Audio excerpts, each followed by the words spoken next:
Well, good afternoon, Scott Baker. Hello, John Shea. Happy Tuesday. Hello. Happy Tuesday and happy 3 o'clock Eastern time. Let's all sync our watches. Thanks everybody watching Lead Better today. We're going to talk about today's field note from Admired Leadership. And if you hang around, we might even give you a hint about what tomorrow's is going to be. And this one is going to be a dialogue about dialogue. We're gonna go deep, right? And I don't think we can actually split into breakout groups, right? Because somebody's going to be left out. But there's this idea of how do we promote more candid discussion in real time. We are in real time right now. This is live. So how candid a discussion can we have about candid discussion? That's what we're going to try to prove. Yeah. Well, the real issue here is that oftentimes we have subjects that even the most comfortable teams have a hard time like identifying the elephant. Like sometimes there's just an elephant in the room that nobody wants to talk about. And it's the type of thing that you can't get away from. And so there is a logjam that is created conversationally in a lot of different ways. And so the idea of like how to get out of that. So like sometimes you might even be suffering with this personally, right? You're on a cross-country trip and you want it to be a lively conversation with your kids or whatever, and you're thinking, how do I get past this mental logjam? Like maybe it's not a subject, but maybe it's just like, how do I, get the conversation? Got to get the flow. We got to get the flow going. Yeah. Yeah, exactly. Yeah. Another thing when the field note talked about, when people go silent, they don't want to engage. One thing that I notice sometimes is people they're calculating risk. They're calculating, social risk, reputational risk, identity risk. When there's a spicy topic, sometimes silence can be viewed as agreement. Sometimes silence can be viewed as apathy. People being apathetic. But sometimes people are just like, ooh, let me calculate the risk here. To what extent do I want to speak up or not? Well, sure, yeah. Yeah. So it's something as leaders to watch for and to diagnose. But I love the field note today. I do think it's a good way to really, whatever the reason is, this concept of dialogue and brainstorming, I think is a very powerful way to do it. Yeah. I had the idea when I was very young that somehow I figured out a family secret. Like I was like 8, 9, 10 years old. And I was like, oh, and for whatever reason, because of the way that I engaged this headline, I thought I need to protect this family secret. Right. And for some reason, I thought I was like the keeper of the secret. Right. And so because of my thinking around always being a peacemaker in the family, that I couldn't bring it up. I couldn't talk about it. Yeah. And it wasn't until my 30s that I realized that it wasn't a family secret. That was a long time. Now listen, I mean, the obvious question here is, will you be disinvited from Thanksgiving on Thursday if you tell us the secret? Well, I mean, that's what John and I are really, that's all we want to know now. No matter what we talk about for the next 12 minutes, we're going to be sitting there going like, what could it be? All right. I'll tell you afterwards, okay. Mike. Tell us my older brother was born 6 months after my parents were married. Aha. Okay. And for whatever reason, I didn't do the math until I was 10. And I just held on to like the nobody had realized this. Yes. Yeah, right. And so I geared up for this conversation with my parents about like why we'd never talked about it and why it was so odd. In your 30s. And you're right, John. It was all about calculating risk. It was all about, but it was like the one conversation that I had, like, I'm a talkative guy. I talk about a lot of different things. And I don't have any, but it was the one thing I was like, I am not going to bring Can't that talk up. about this. Well, listen, I think we can, I promised we were going to have a really candid conversation, and I think we've done that. So we should probably just end this episode now. I'm not sure we can get to. Yeah, exactly. Well, okay. So, John, I'm not going to ask you to like reveal any like really, really deep family secrets like right now, unless you want to, because then we're all ears. But one of the things that goes into this field note is the idea that the leader then, to kind of break the logjam, because they're calculating risk, like you said, is, all right, let's go into pro and con mode, right? I'm not asking you to kind of come up with deep analysis. I'm not asking you to kind of like do an op-ed on on this piece. I'm not asking you to engage with the person across the table that you detest and who actually took the job that you wanted. I'm just saying we're going to break this out, and either in groups or individually, let's come up with this list of like what would be the pros for this, what would be the cons for this. Now, that seems like a very simple exercise. The field note sort of purports that it actually does work. And I don't know that I've actually been personally in a situation where I've watched this play out. I don't know if you have, but I'm pretty sure that Randall, who wrote the field note, has watched this work. So walk me through this, because you've seen this, you've been at all different levels of organizations and coaching and very high levels in government where the stakes are pretty high. Would that work in that kind of a situation? Yeah, absolutely, and I've seen it work. I think that fundamentally, the way I read what's happening when there's a topic that's charged and people don't want to engage, or calculating risks, or holding back. Right. I mean, people are assessing threat. They're assessing what's the best move for me here. I don't want to speak; it'll upset this. It might impact me. It might hurt someone's feelings. Whatever the reasons are, we're calculating those things. And not to get too geeky about neuroscience and neurobiology. Go ahead, geek away. It's our amygdala is always scanning for threats, right? Or it's what protects us. It's scanning for threats. And so when we feel any kind of threat, small t threat in the work environment, our amygdalas can light up. It's just the way we're wired. It's happening all the time. This is mainstream science. And so the beautiful thing about getting people to brainstorm, or getting people to get in a group and do pros and cons, is it engages the neocortex. It gets people away from that threat state, and it gets them engaged in their neocortex with ideas that they don't have to own themselves. There's this low risk to make a list of pros and cons. I'm not describing anyone. I'm not backing any one of these. So what it does, it gets people out of threat mode. And when you engage the neocortex, the prefrontal lobe, higher reason, that's where reasoning, higher levels of judgment and thinking, or higher levels of relating and emotional intelligence are all there. Then people can engage. And so it's a great move by a leader when you see your group sitting back a bit, a little, calculating, a little bit, checking, a little bit nervous about the risk.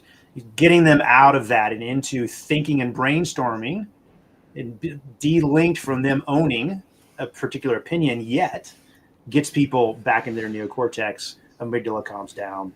The juices start flowing and the conversation happens. And then people can start to be safer to step up and say, hey, this is actually what I do think. But you've gotten them into that mode. Does that make sense? It does. What it also does is it distances people from it being about the topic, right? And when you create that distance, you're actually lowering the threat in the same way that you describe.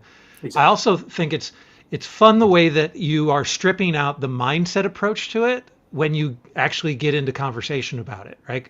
So when you're actually practicing behavior, it's more of like if there's this fear around this topic, let's approach it with cognitive behavioral therapy instead of talk therapy, like mind therapy. Like the actual talking is the thing that actually lowers the fear.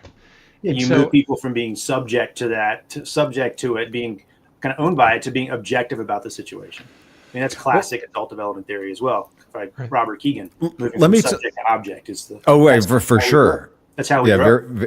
Very Keegan. Let me pose this question. To either of you, we sometimes talk about this idea of brainstorming in admired leadership as not helpful, right? In terms of sometimes we're like, all right, we got to make a decision. Let's get everybody together and we're going to brainstorm. It's like that tends to not work out that well when you're trying to brainstorm your way to strategy or a decision. We have a lot of other behaviors around that.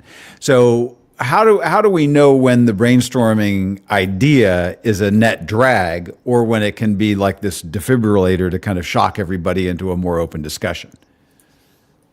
Yeah, my guess is that the brainstorming is put into place in order to drag an actual decision out, versus the recommendation here is it actually opens up a logjam. Generate a lot of ideas. Yeah. Yeah, right. And that's the thing. Most of the time people are conducting brainstorm with the idea that we're going to go into advocacy in the same moment that we're brainstorming. Right. And so they're not even conducting brainstorm correctly, right? Absolutely. Yeah. So just to separate the idea of brainstorm all by itself has all these positive effects that kind of spin off of it. And this is one of them that we're talking about here. But, if you're not doing brainstorm correctly, it's going to gum up your decision-making process. Yeah. Agree 100%. Separating the generative brainstorming from the more critique, judgment, advocacy, narrowing it down. Brainstorming is broadening the list, right? Can get people unstuck, I think, is the place to apply it. And of course, separating that from advocacy of choosing that, then whittling that list down. It's two separate things, and making them separate is really important. I couldn't agree more, Mikey. I think I see that mistake a lot. Now, to your point earlier, John, around people kind of assessing risk or they're hesitant to talk, and sometimes that happens when we say, all right, let's go into discussion mode here, and then we've all seen it happen. People start to dominate the conversation. Somebody will jump in, or we're going to break into tables, and then like one person starts talking, and pretty soon there's 3 or 4 people at the table that just didn't say anything, and they either decided it's not worth trying to force my way in, or I don't want my idea to be made fun of, or whatever it is. And I remember one time, it's only been one time that I can remember in 10 or 20 years of thinking about these things, where I was in a meeting where they're like, to avoid that, we actually take people to go to sort of not brainstorming, but brain writing, right? The idea that to this group, to this drill, it wouldn't be everybody get together and talk about the pros and cons. It would be like, I want everybody to come up with 5 pros and 5 cons. Just do that list, write it down. And then instead of coming up with like 2 ideas here and 3 over here, we might actually come up with 75 ideas because we actually just took 5 minutes to do that. Have you ever seen anything like that work? Does it seem like an operable plan? Yeah, I certainly do. I think what you're pointing at are, when in situations like this, the ground rules that the leaders set up are really important, right? If you suspect there are going to be people dominating the conversation, then I think we do need to take action, right? By setting it up right, do the brain writing is one thing. We talk about, creating conversations of inquiry and dialogue, make it the ground rules, right? We're not advocating yet, right? This is about dialogue and inquiry.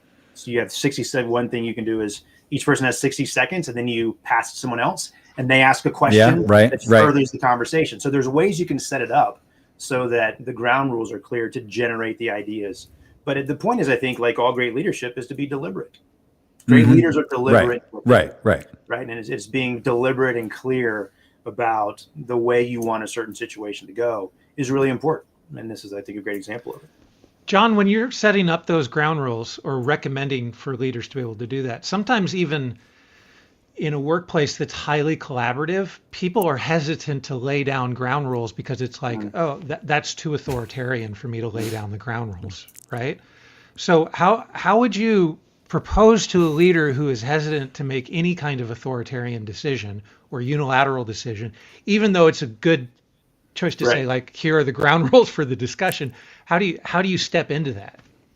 In situations like that, I like to phrase things as experiments, right? And when you phrase something as an experiment, I want to try this. We've got this situation. I think this is going to work. Let's try this. I want to experiment with it. What it does, it gives you the right to say, well, that didn't work, right? It makes it much easier to say that didn't work, right? And it comes across much less authoritarian. Let's try this experiment. Yeah, that's interesting, because you would probably make that recommendation even for somebody who is very comfortable being authoritarian. Absolutely. Right? Framing things as experiments is almost always a great idea, I think, because there's so many variables we often can't see. But especially in that situation, using that kind of language can be helpful. Yeah. Well, and I don't think it's authoritarian necessarily to have an understanding of some basic rules of the game. Yesterday or the day before, you and I, Mikey, were talking. You're like, when you're playing poker, everybody at the table knows what the rules are. When you're playing basketball, everybody knows the dimensions of the court and how high the hoop is, right? One of the questions that we talked about, John, on a field note discussion that Mikey and I had the other day was around when does a leader have to actually be sincere in the way that they're trying to generate new ideas, right? That they're actually are, curious in that posture. So if you're the leader here and you're trying to say, let's break this logjam, let's go into pro and con mode. Where can that backfire if the leader is just using this as a technique? Like they actually already know what they think the pros and cons are. They're just trying to kind of, nail everybody down and get them to be like, oh, you were right. You were right from the beginning. So how important is that for the leader to be like, we might come up with some cons here that might actually change my mind or change the team's mind? I think naming that intention is really important. First of all, I would, if I was coaching someone like that who felt they had the idea, no one just understands, no one understands like I do, and I would be on the lookout for some blind spots. I would coach them, hey, you may be absolutely right, but be careful with that because that can really shut down healthy debate. I would encourage them to be as transparent about that as possible. My intention here is I realize I may have some blind spots. I really want to I want to hear what you all have to say.